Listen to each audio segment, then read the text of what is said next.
So, Mission Sunday, Orphan Sunday. A number of years ago, Donnie suggested we take a look at Hope for Haiti. My mic is on.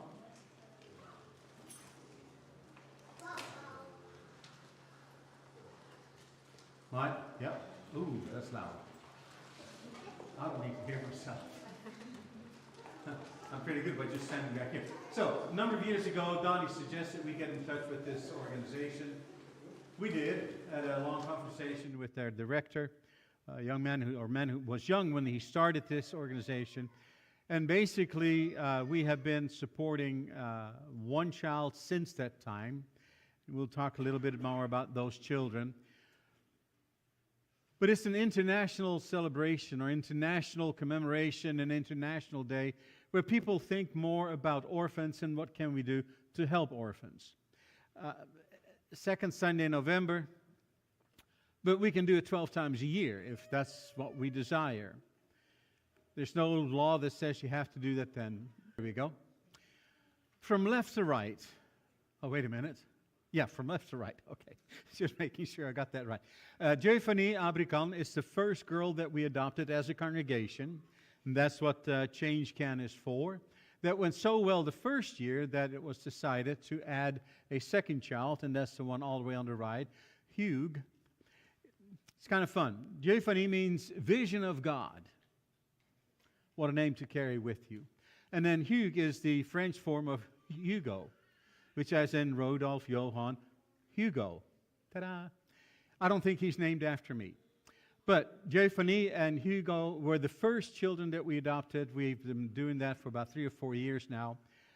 Then at one point in time, our Sunday morning class decided to adopt Fredeline Jeune, Fredeline de Young.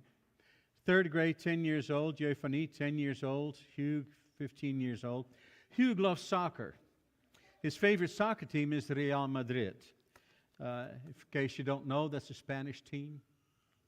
And his favorite player is Cristiano Ronaldo. So if you're into soccer, these names mean anything to you. That's what these kids grew up with. That's what this young man likes. He wants to be a professional soccer player.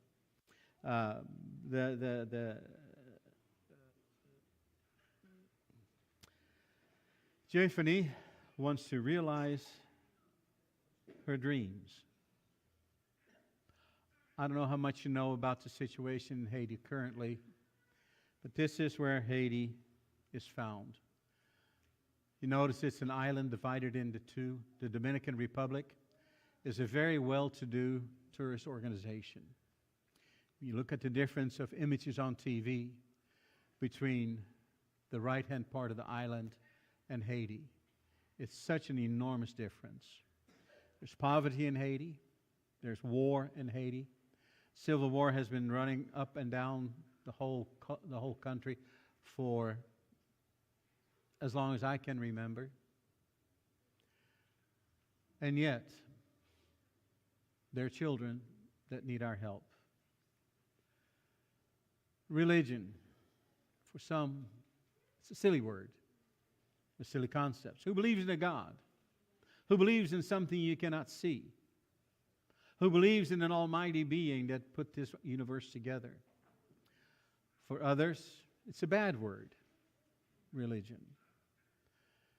For some reason, the word religion has gotten a bad rep, if that's what you want to call it. But when we look at religion in Scripture, James uses that word. Already in the Old Testament, God tells His people to be mindful, to be careful, to take care, to be responsible for the fatherless and the widows. God's people, when they get into trouble, this is one of the accusations that God levels at them. You are ignoring the fatherless and the widows. And then James writes about this. No matter what you think about religion, I think if you have this idea in mind, it's where we need to be. Religion that is pure and undefiled before God the Father is this: to visit orphans and widows in their affliction and to keep oneself unstained from the world. So at the same time we're called to live holy, we're told one of the ways in which to do that, to visit orphans and widows in their affliction. That doesn't mean that we go say hello. It doesn't mean that we take a group and go over to Haiti to say hello to these children. Well, we visited them. But it means helping take care of. It means making sure that these kids have places to go, things to learn, schools to go to, and a future that they can dream of. It's much more than a change can. It's much more than, yeah, that's right, we have this kid in Haiti. Chris?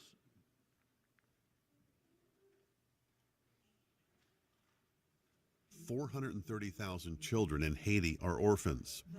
Many of them face heartbreaking realities, with some enduring the horrors of child slavery and abuse. Tragically, they are often treated worse than animals are here in the U.S. At Hope for Haiti's Children, we're committed to changing that. Through our partnership with local churches of Christ, we provide care and love to 62 motherless and at-risk children at the Kazoo Christian Orphanage. Our orphanage is more than just a shelter. It's a home staffed by compassionate Haitian Christian caretakers who help each child discover their God-given talents and eternal worth. These children are not just surviving, they're thriving in an environment where they feel valued and loved. But to keep this home running, we have ongoing needs. Like any home, the Kazoo Christian Orphanage requires regular care and maintenance. We need new mattresses so the children have a comfortable place to rest, and new pots and pans to prepare nourishing meals. Our rechargeable solar batteries also wear out and need replacement. And of course, we must continue with other repairs to ensure the children's living spaces remain safe and welcoming. Meeting these needs is essential to providing the children with a safe and comfortable home. And when you see firsthand the impact in the faces of the children as they witness the love of Christ in action, it's truly exciting. It means we're making a difference. It means we're doing our part to ensure these children feel at home. On Orphan Care Sunday, we invite you to join us in reaching our goal of raising $80,000 to support the ongoing needs of the orphanage. Your gift will be matched dollar for dollar.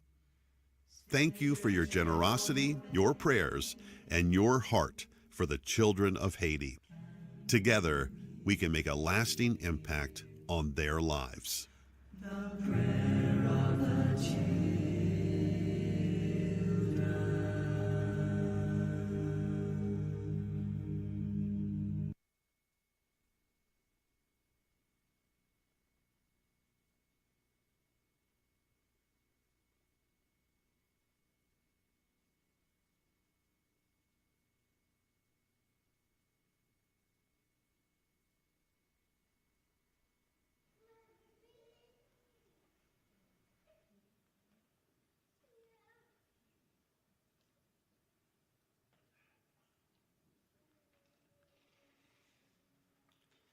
I know I have more slides.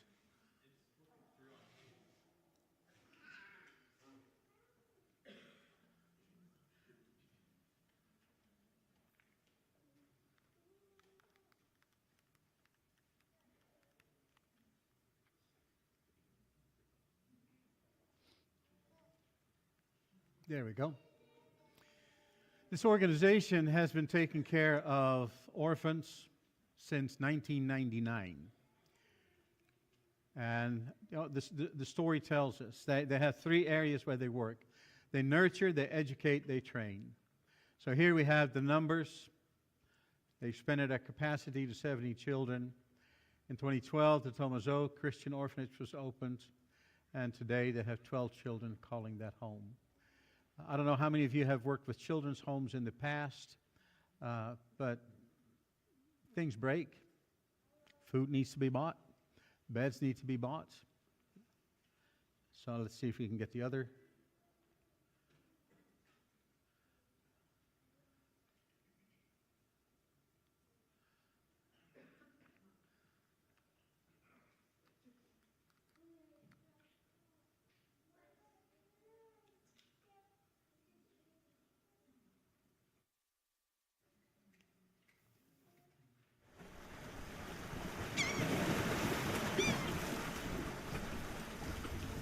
Haiti is on our doorstep, just a 2-hour flight from Miami. Haiti is a stunningly beautiful country. The country is filled with hard-working, resilient people. Sadly, they have weathered hurricanes and the deadliest earthquake in our hemisphere. 80% of Haiti's citizens are trapped in extreme poverty, earning less than $2 per day. And now they face a new enemy. The rise of gangs, combined with a dysfunctional government, have led to skyrocketing levels of robberies, shootings, and kidnappings. The capital, Port-au-Prince, has been rated as the most dangerous city on earth. Fuel shortages, inflation, and ongoing protest are the backdrop of daily life. Families live in constant fear. The greatest impact is seen in the lives of the children. Education is not readily available, so only 30% of children reach 6th grade. Hunger is a daily reality. 1/5 of Haitian children are chronically malnourished. Medical care is extremely limited and expensive. With only one doctor per 10,000, parents struggle to care for their sick children. Thousands of children become orphans each year, losing one or both parents due to illness or violence. Most Haitian children are strongly influenced by voodoo, not aware of a loving God who created them in His image and deeply cares for them. These grim realities forecast a dark future for Haitian children. What they are missing is hope.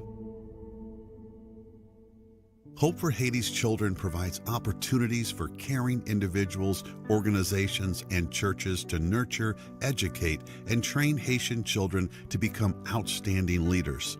Since 1995, our proven approach relies on partnering with a trusted Haitian team who courageously lead all programs on the ground.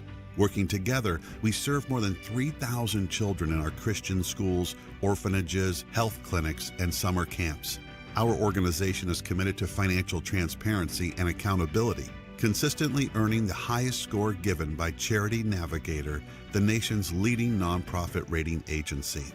We believe investing in the lives of children will create a bright future for Haiti.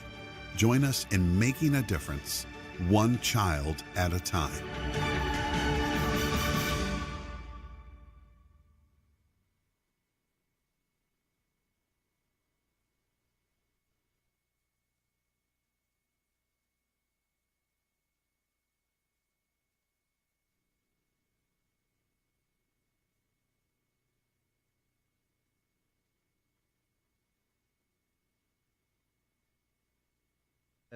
Every dollar, every cent that is sent to this organization is used in Haiti.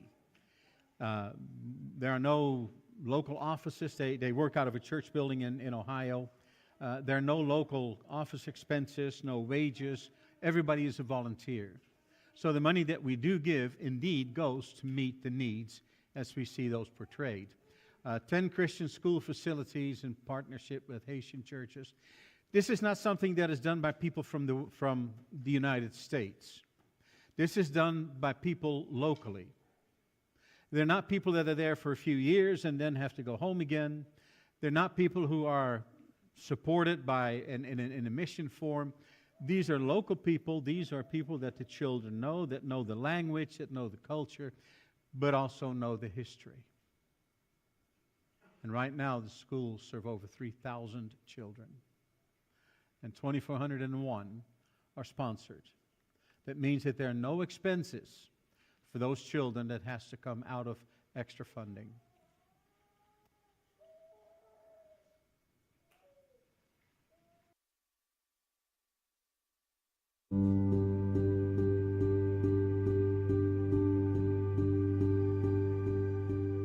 Imagine a world where every child has the opportunity to thrive. Welcome to Project Hope, our ambitious 10-year journey to turn this vision into reality for children in Haiti.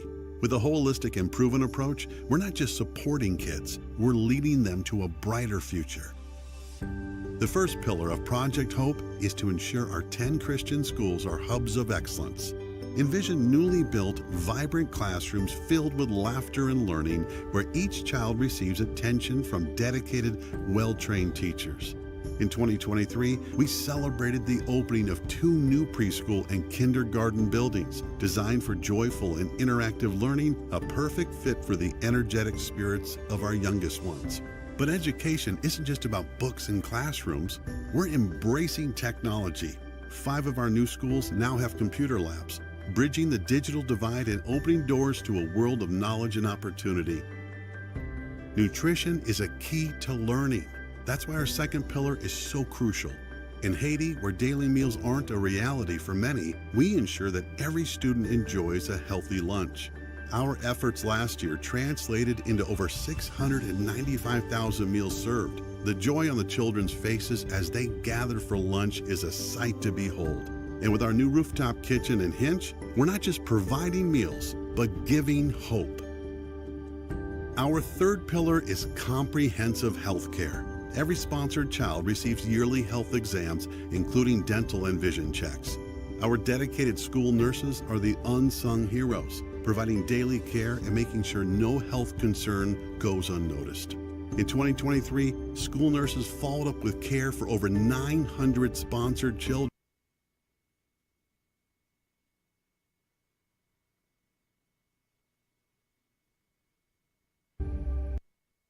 Renovated chicken and turkey coops teach responsibility and the joy of self-sufficiency.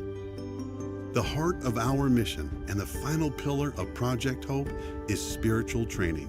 More than just Bible studies, we bring experiences that transform. In 2023, our Camp Hope sessions touched the hearts of over 200 teens. We praise God that 16 campers committed their lives to the Lord in baptism. This is Project Hope, a beacon of change, a promise of a brighter future. You can play an important role in this transformative journey. Become a Project Hope partner today and experience the profound joy of transforming futures one child at a time.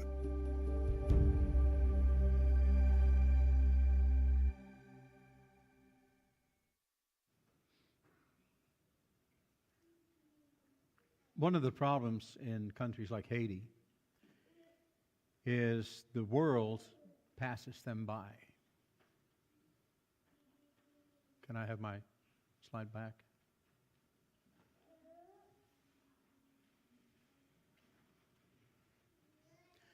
You mess with that, I'll tell the story. When Billy was about 4 years old, he came to visit in my office.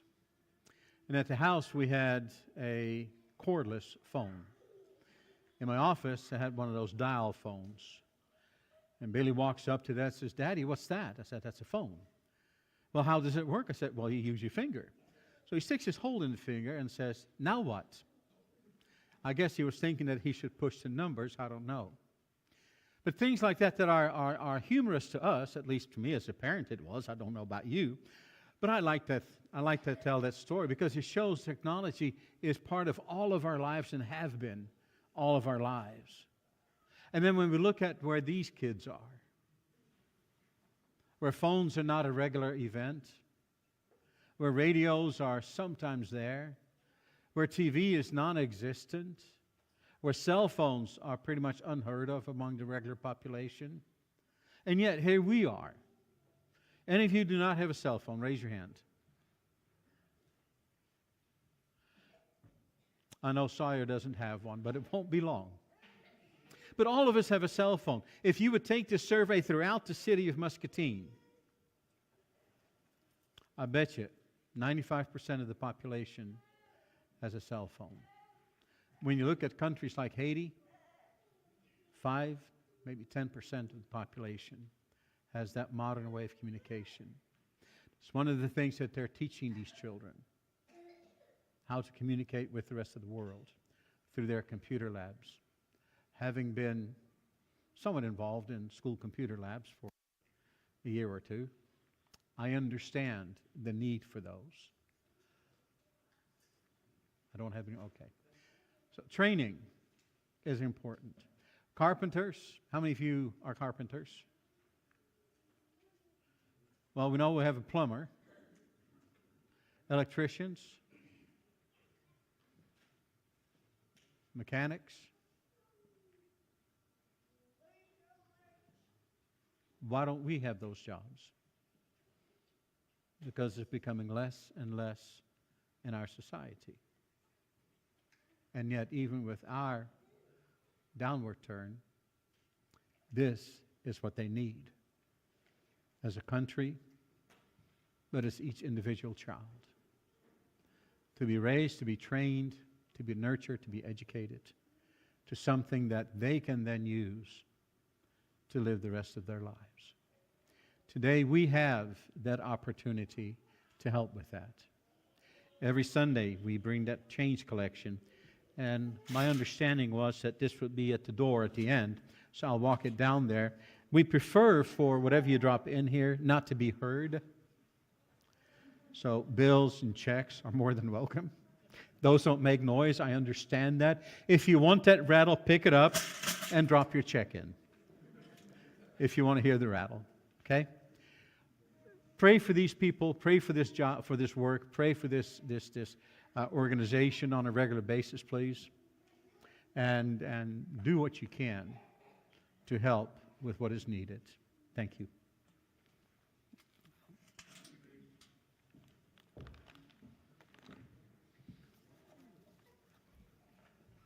So, Yours. this morning, this is really important. And I really don't want to spend a lot of time. I've been to Haiti. I've been to this orphanage. And anyone who's ever gone, like Rudy has, he's been there in a different capacity, and he's lived the life of a missionary, and we commend him for that. But anything that you do, if you go there and you experience it, you understand it. If God had not come to redeem us, we are all orphans. And Jesus said it in John chapter 14, I will not abandon you like an orphan, but I will come to you. He's talking to his disciples. He's encouraging them, and he's telling them, you're not alone, because I am with you always. And John gives us these words in John chapter 3. That I want to share with you. Beautiful words. 1 John chapter 3, I should say. That he shares with us in such a powerful way. And he says these things. He says, how great is the love the Father has lavished on us, that we should be called children of God. Now, how is it that we can be children of God? Because we have been adopted by God. And he has shared his inheritance with us. The inheritance of the kingdom, we're not entitled to. We weren't born into royalty. And yet, God, through the blood of Jesus, has adopted us. And so we're no different in some ways than these children and children like them all around the world in all kinds of different situations. Rudy did not say, and I will add this, $36 a month. A child that is sponsored is $36 a month. That feeds them, clothes them, and educates them, and provides all the things that Rudy shared. $36 a month. It's not much, but that's all it takes.